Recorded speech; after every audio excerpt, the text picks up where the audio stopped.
बच्चों, कैसे हैं आप लोग? उम्मीद है आप लोग बहुत अच्छे होंगे और आप लोगों की तैयारी भी बहुत अच्छी चल रही होगी। फाइनली बिहार बोर्ड के द्वारा आप लोगों का जो है मॉडल पेपर जारी कर दिया गया है और ये आपका पहला पहला मॉडल पेपर है साइंस का।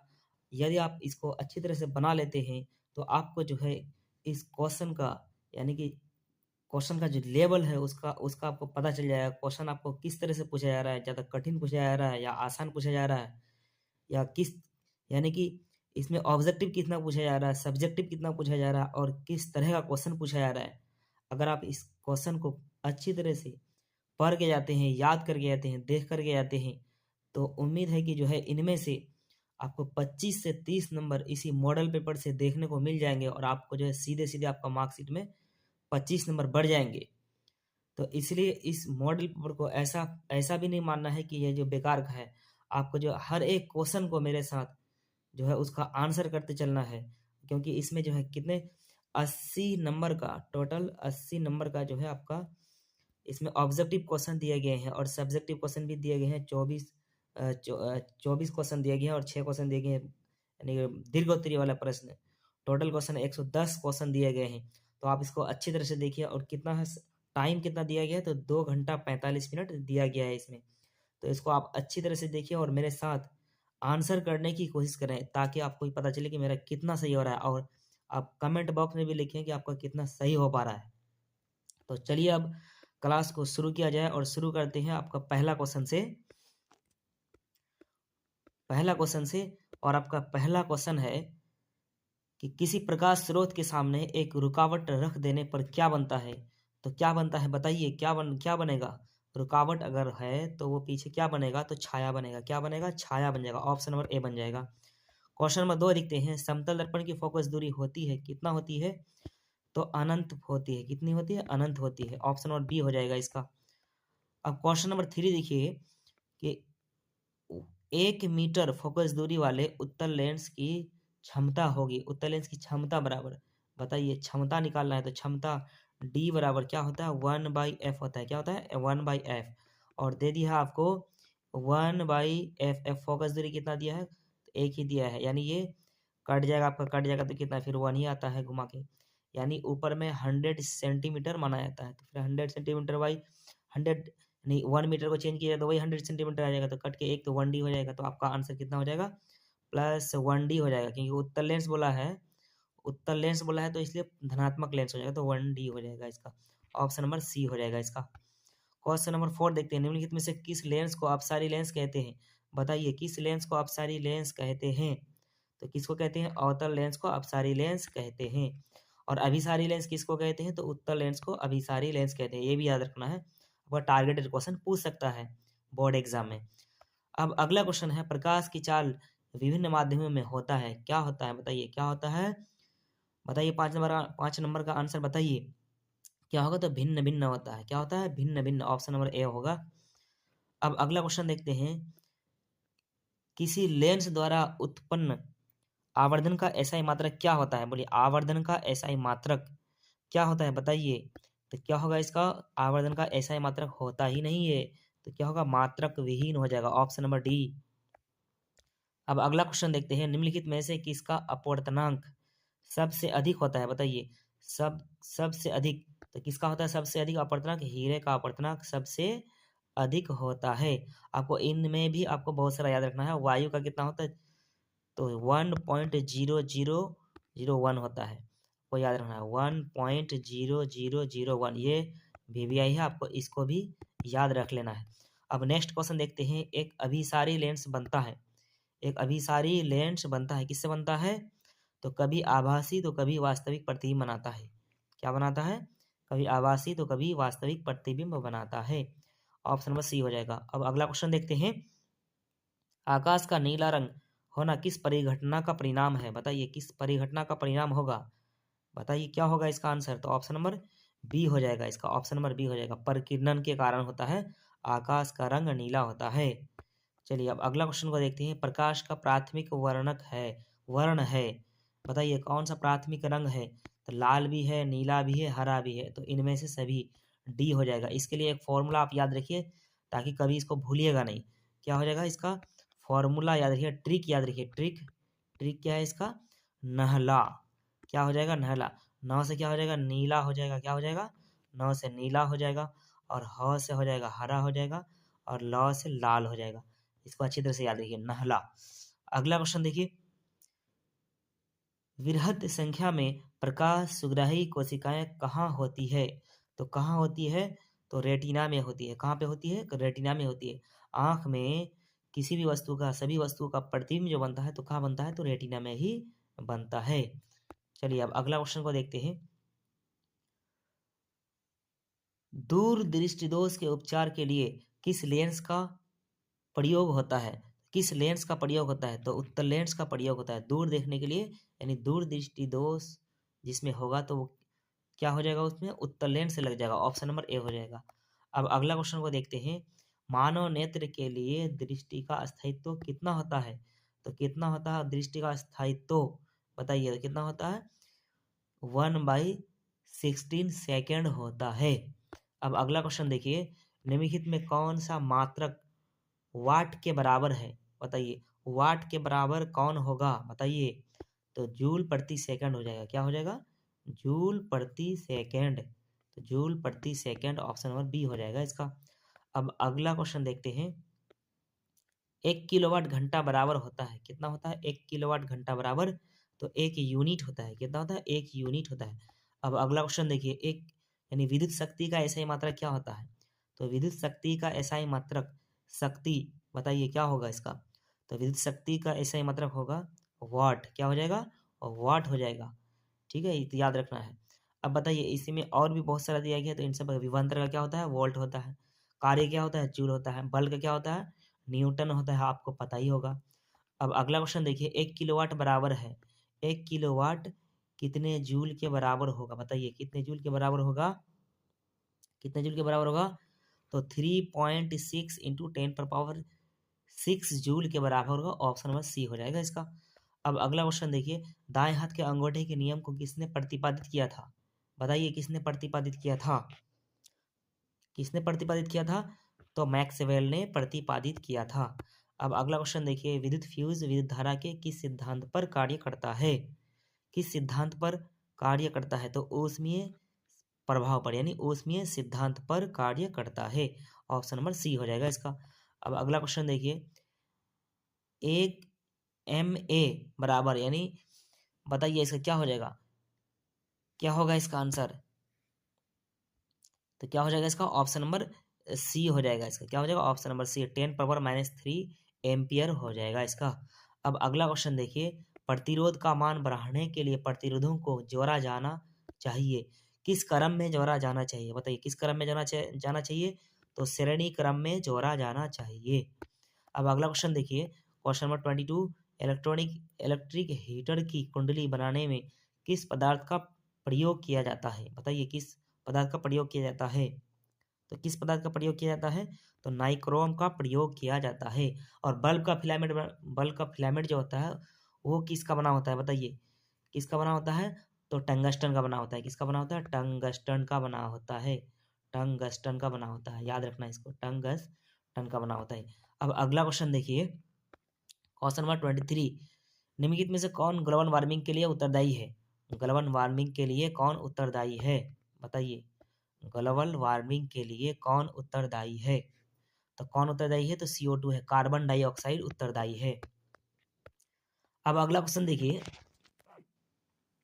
निम्न में से निम्न में से कौन जीवाश्म ईंधन है?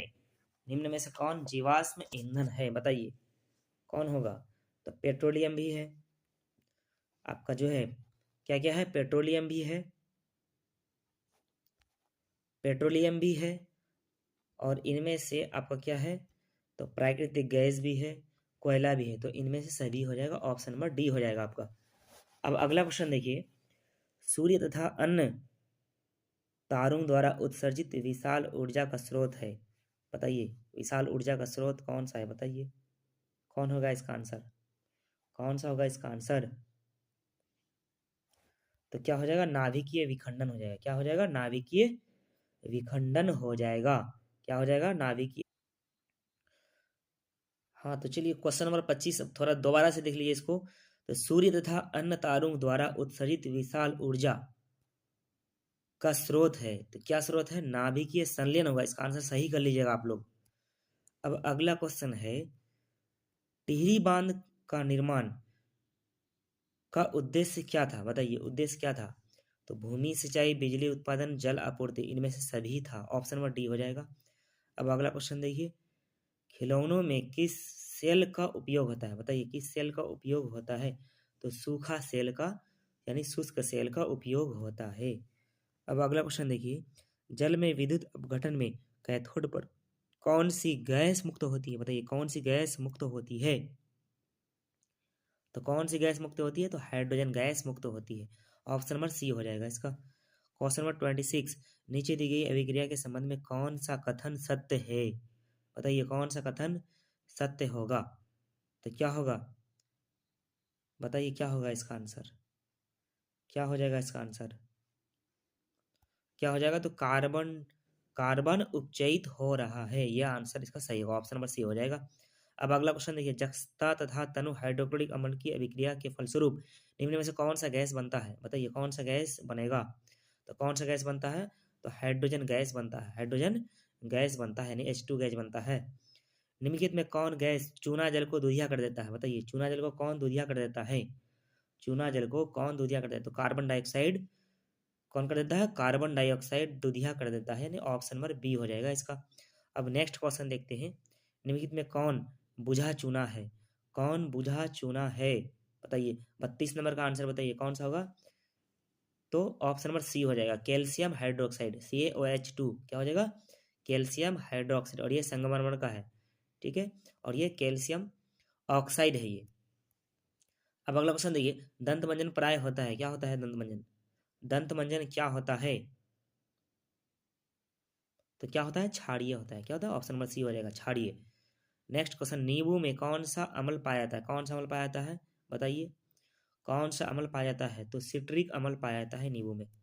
Next question, milk of magnesia का पीएच मान कितना होता है? मिल्क ऑफ मैग्नीशिया का पीएच मान कितना होता है? बताइए कितना होगा इसका? तो कितना होता है? 10 होता है, 10.5 होगा। कितना? 10.5 हो जाएगा। ऑप्शन नंबर डी हो जाएगा इसका। अब नेक्स्ट क्वेश्चन देखते हैं, जस्ता का अयस्क है, जस्ता का अयस्क कौन सा है? बताइए तो कौन है? जिंक ब्लेंड है। कौन है? Zinc blende. Option number D हो जाएगा। नेक्स्ट क्वेश्चन, धातु जो सिर्फ अम्लराज में घुलता है वह है? बताइए कौन अम्लराज में सिर्फ घुलता है? तो कौन घुलता है? AU यानी सोना घूमेगा। कौन? सोना उसमें घुल जाता है अम्लराज में। निम्नलिखित में कौन आयनिक यौगिक नहीं है? बताइए कौन आयनिक यौगिक नहीं है? बताइए 38 नंबर का आंसर क्या होगा? बताइए जल्दी से क्या होगा बताइए। तो क्या हो जाएगा? आपका ऑप्शन नंबर बी हो जाएगा, KCl, यानी कि ऑप्शन नंबर बी हो जाएगा। चलिए अब अगला क्वेश्चन देखिए, हीलियम गैस है क्या है? तो अक्रिय है। हीलियम गैस क्या है? अक्रिय है। अब नेक्स्ट क्वेश्चन देखते हैं, क्वेश्चन नंबर 40, सबसे कठोर प्राकृतिक पदार्थ है? बताइए सबसे कठोर प्राकृतिक पदार्थ कौन है? तो हीरा है। कौन है? हीरा है। अब नेक्स्ट क्वेश्चन देखिए, बेंजीन का अणुसूत्र है कौन? बेंजीन का अणुसूत्र क्या होगा? बताइए तो बेंजीन का अणुसूत्र क्या होता है? तो C6H6 होता है, C6H6 से होता है। अब अगला क्वेश्चन देखिए, हाइड्रोजन के दो परमाणुओं के बीच कौन आबंध बनते हैं? हाइड्रोजन के दो परमाणु के बीच कौन सा आबंध बनेगा? तो एकल बंधन बनेगा। कौन सा बनेगा? तो एकल बंधन बना देगा हाइड्रोजन के बीच। और ऑक्सीजन ऑक्सीजन के बीच क्या बनेगा? तो द्वि बंधन बनेगा। ये याद रखना है आपको। चूना जल का रासायनिक नाम क्या है? चूना जल का रासायनिक नाम क्या होता है? बताइए तो क्या हो जाएगा? क्या हो जाएगा? तो कैल्शियम ऑक्साइड हो जाएगा। क्या हो जाएगा? Calcium oxide. Option number B हो जाएगा। क्या कहेंगे इसको? कैल्शियम हाइड्रोक्साइड है। क्या है? चूना जल का कैल्शियम हाइड्रोक्साइड, क्योंकि उसके पानी के साथ मिलने से वो हाइड्रोक्साइड में बदल जाता है। तो क्या फॉर्मूला क्या हो जाएगा? CaOH2, और अगर CaO दे तो ये कैल्शियम ऑक्साइड हो जाएगा। अब नेक्स्ट क्वेश्चन देखिए, क्वेश्चन नंबर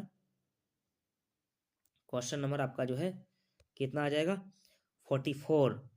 चीनी का रासायनिक सूत्र क्या है? बताइए चीनी का रासायनिक सूत्र क्या होगा? चीनी का रासायनिक सूत्र क्या होगा इसका? तो क्या हो जाएगा? ऑप्शन नंबर सी क्या हो जाएगा, ऑप्शन नंबर सी हो जाएगा, C12H22O11 हो जाएगा इसका। अब नेक्स्ट क्वेश्चन, निम्नलिखित में से कौन सा कार्बनिक यौगिक सबसे अधिक अभिक्रियाशील है, बताइए कौन सा सबसे ज्यादा अभिक्रियाशील है। तो क्या हो जाएगा, ऑप्शन नंबर डी हो जाएगा इसका, ऑप्शन नंबर डी C2H4 हो जाएगा। अब नेक्स्ट क्वेश्चन, मेंडलीव ने अपनी आवर्त सारणी तैयार करने के लिए कौन सा मापदंड दंड अपनाया था।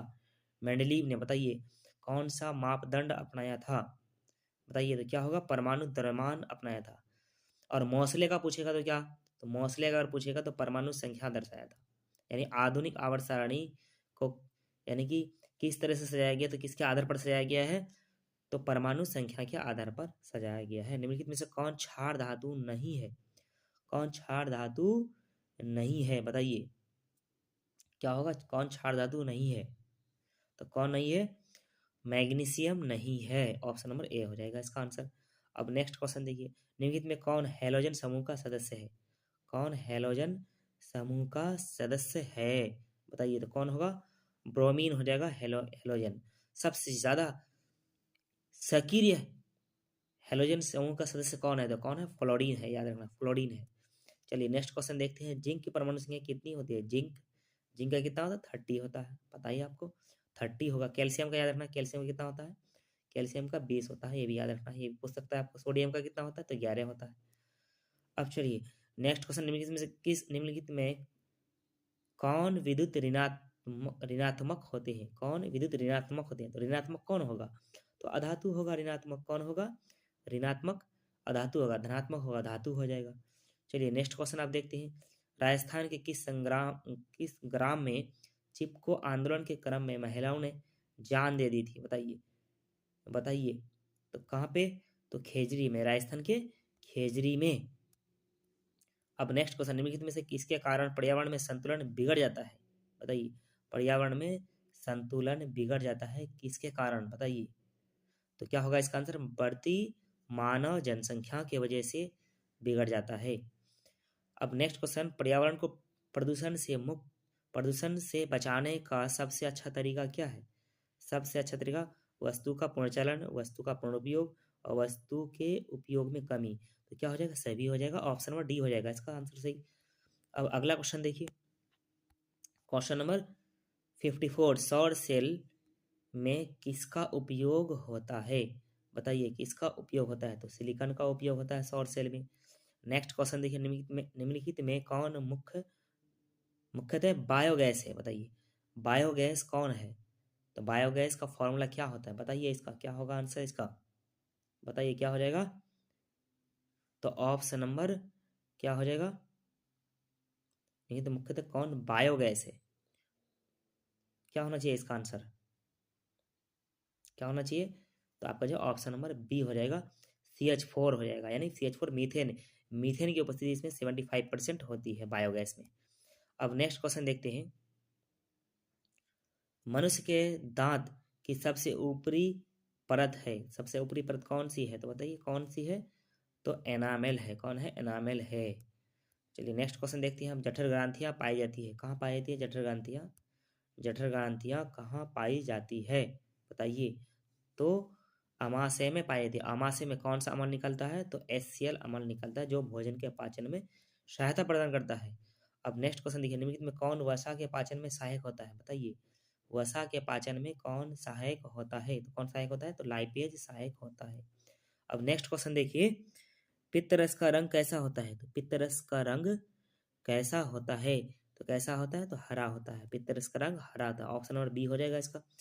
अब क्वेश्चन नंबर 60 देखिए, 60वां क्वेश्चन देखिए, पौधे में श्वसन होता है, बताइए कहाँ से होता है, श्वसन कहाँ से होता है, तो कहाँ से होता है, तो तना से भी होता है, पत्तियों से भी और जड़ से, तीनों से हो जाएगा, तो ऑप्शन नंबर डी हो जाएगा इसका आंसर। अब नेक्स्ट क्वेश्चन, हरे पौधे रात्रि में किस गैस का निष्कासन करते हैं, हरे पौधे रात्रि में किस गैस का निष्कासन कर देते हैं, बताइए किस गैस का, तो कार्बन डाइऑक्साइड का निष्कासन कर देते हैं। चलिए अब, और दिन में कौन सा, तो ऑक्सीजन का निष्कासन करता है, दिन में कौन सा, तो ऑक्सीजन का निष्कासन करता है। नेक्स्ट क्वेश्चन, क्वेश्चन नंबर कितना हो जाएगा आपका, अब जो है 62 हो जाएगा, किण्वन के फलस्वरूप कितने ATP का निर्माण होता है। बताइए किण्वन के फलस्वरूप कितने एटीपी का निर्माण होता है? तो 2 एटीपी का निर्माण होता है। कितने? 2 एटीपी। और ग्लूकोज के विखंडन के फलस्वरूप कितना? तो 38 होता है। नेक्स्ट क्वेश्चन, सामान्य डायस्टोलिक रक्तदाब कितना होता है? सामान्य डायस्टोलिक रक्तदाब कितना होता है? बताइए कितना होगा? तो 80 mmHg होता है। अब नेक्स्ट क्वेश्चन देखिए, पौधे में वाष्पोत्सर्जन किस अंग में होता है? बताइए किस अंग में होता है वाष्पोत्सर्जन? किस अंग में होगा? बताइए। तो पत्ती में होगा। किस में होगा? पत्तियों से वाष्पोत्सर्जन की क्रिया होती है। नेक्स्ट क्वेश्चन देखिए, अस्थि क्या है? तो अस्थि क्या है? बताइए क्या होगा? अस्थि क्या है? तो उत्तक है। क्या है? उत्तक। ऑप्शन नंबर सी हो जाएगा इसका आंसर। अब नेक्स्ट क्वेश्चन देखिए, पादप में अपशिष्ट संचित रहते हैं। बताइए पादप में अपशिष्ट संचित रहते हैं तो कहाँ रहते हैं? तो छाल में, पत्तियों में और कोशिका रिक्तिकाओं में। सभी हो जाएगा। ऑप्शन नंबर डी हो जाएगा इसका। अब नेक्स्ट क्वेश्चन देखिए, अगला क्वेश्चन है कि वृक्क के संरचनात्मक एवं क्रियात्मक इकाई को क्या कहते हैं? तो क्या कहेंगे? उसको नेफ्रॉन कहेंगे। क्या कहेंगे? नेफ्रॉन कहेंगे। ऑप्शन नंबर सी हो जाएगा। पौधे के उत्सर्जी पदार्थ हैं। बताइए पौधे के उत्सर्जी पदार्थ कौन है? टैनिन, रेजिन, गोंद। तो सभी हो जाएगा। ऑप्शन नंबर डी हो जाएगा इसका आंसर। अब अगला क्वेश्चन है, स्मरण शक्ति का मुख्य केंद्र है।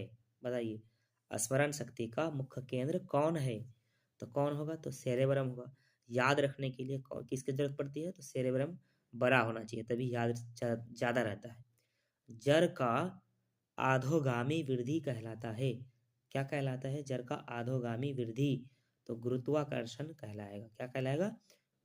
जड़, क्योंकि पौधे का जड़ होता है वो जमीन के अंदर की तरफ चला जाता है, तल की तरफ जाता है। वो तो किसके कारण जाता है? तो गुरुत्वाकर्षण बल के कारण जाता है, जिसकी वजह से यहाँ पे आंसर क्या हो जाए? जड़ का आधोगामी वृद्धि तो गुरुत्वाकर्षण बल के कारण होता है। और जो है टहनियों का सूर्य की ओर झुकना क्या कहलाएगा? तो प्रकाश अनुवर्धन कहलाता है। इस तरह से आपको इसको याद रखना है। एस्ट्रोजन स्रावित होता है। बताइए कहाँ से स्रावित होता है एस्ट्रोजन? तो कहाँ से होता है? तो विरसन से होता है। कहाँ से? तो विरसन से होता है। अब अगला क्वेश्चन देखिए, स्वपरागन यानी स्वपरागन निम्न में से किन पौधों में होता है? तो किन पौधों में होता है स्वपरागन? बताइए किन पौधों में होता है? तो किस में हो जाएगा? तो एकलिंगी द्विलिंगी दोनों में होता है। तो ऑप्शन नंबर सी हो जाएगा इसका आंसर। अब अगला क्वेश्चन देखिए, गर्भाशय के किस भाग में भ्रूण विकसित होता है? बताइए कहाँ पे विकसित होता है भ्रूण? भ्रूण विकसित कहाँ पे होता है? तो कहाँ पे होता है? एंड्रोमेट्रियम में होता है। एंड्रोमेट्रियम ऑप्शन नंबर ए हो जाएगा। अब अगला क्वेश्चन देखिए, निम्नलिखित में कौन सा भाग केवल पुष्प जननांग में पाया जाता है? बताइए बताइए निम्नलिखित में कौन सा भाग केवल पुष्प जननांग में पाया जाता है? तो किस में पाया जाता है? तो शुक्रवाहिका हो जाएगा। कौन सा हो जाएगा? पुरुष जननांग पाया। तो कौन पुरुष जननांग या शुक्रवाहिका हो जाएगा। अब अगला क्वेश्चन देखिए, अनुवांशिकता का पिता किसे कहते हैं? बताइए किसे कहते हैं? अनुवांशिकता का पिता किसे कहते हैं? बताइए आप लोग क्या होगा इसका आंसर? तो ऑप्शन नंबर क्या हो जाएगा? बी हो जाएगा। ग्रेगर जॉन मेंडल अनुवांशिकता का पिता कहलाता है। अब अगला क्वेश्चन देखिए, मेंडल किस देश में ईसाइयों के एक मठ के पादरी थे? बताइए किस देश में थे वो? मेंडल किस देश में थे? तो ऑस्ट्रेलिया में थे। कहाँ पे? तो ऑस्ट्रेलिया में थे। ऑप्शन नंबर बी हो जाएगा। अब क्वेश्चन नंबर 77 देखिए, इनमें कौन वर्गीकरण के सबसे ऊपरी पायदान पर अवस्थित है? बताइए क्या होगा इसका आंसर? तो क्या हो जाएगा? जगत हो जाएगा। ऑप्शन नंबर डी हो जाएगा। अब अगला क्वेश्चन देखिए, सूक्ष्म उपभोक्ता का उदाहरण है। कौन उदाहरण है? सूक्ष्म उपभोक्ता का उदाहरण कौन है? तो कौन है? जीवाणु है और कवक दोनों हो जाएगा। तो ऑप्शन नंबर डी हो जाएगा इसका सही आंसर। अब क्वेश्चन नंबर 79 देखिए, मांसाहारी जीव को कहा जाता है। बताइए मांसाहारी जीव को क्या कहा जाएगा? तो क्या कहा जाएगा इसको? तो क्या कहा जाएगा? तो द्वितीय उपभोक्ता कहा जाएगा उसको, मांसाहारी जीव को। अब आपका जो है ये 80वां क्वेश्चन है और ये अंतिम क्वेश्चन है। खाद्य श्रृंखला के प्रत्येक पोषी स्तर पर कुल ऊर्जा का कितना प्रतिशत अगले पोषी स्तर को स्थानांतरित होता है? बताइए। एक बार बीपीएससी में पूछा गया और यहाँ पे मैट्रिक में भी दे दिया गया, मॉडल पेपर में। तो बताइए इसका आंसर क्या होगा सही? बताइए क्या होगा? तो क्या होगा? तो 10% होगा। ऑप्शन नंबर सी हो जाएगा।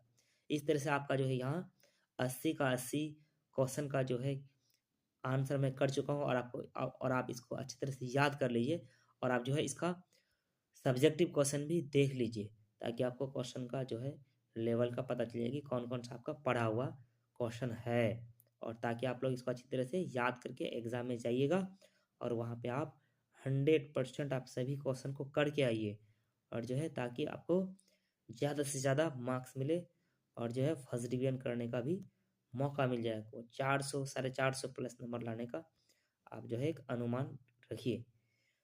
तो अब जो है यहाँ जो है हम क्लास को जो है अब स्टॉप करते हैं। अगर आपको वीडियो अच्छा लगा है, क्लास अच्छा लगा है, तो आप जो है चैनल को सब्सक्राइब कर लीजिए, और जो है बेल आइकन को भी दबा लीजिए, ताकि मेरा अगर अगला वीडियो आए, अगला मॉडल पेपर का या सोशल साइंस या और किसी का आए, तो आपको उसका नोटिफिकेशन पता चले और आप उसको आसानी से देख सकें, और आप अच्छे से अच्छा नंबर ला सकें।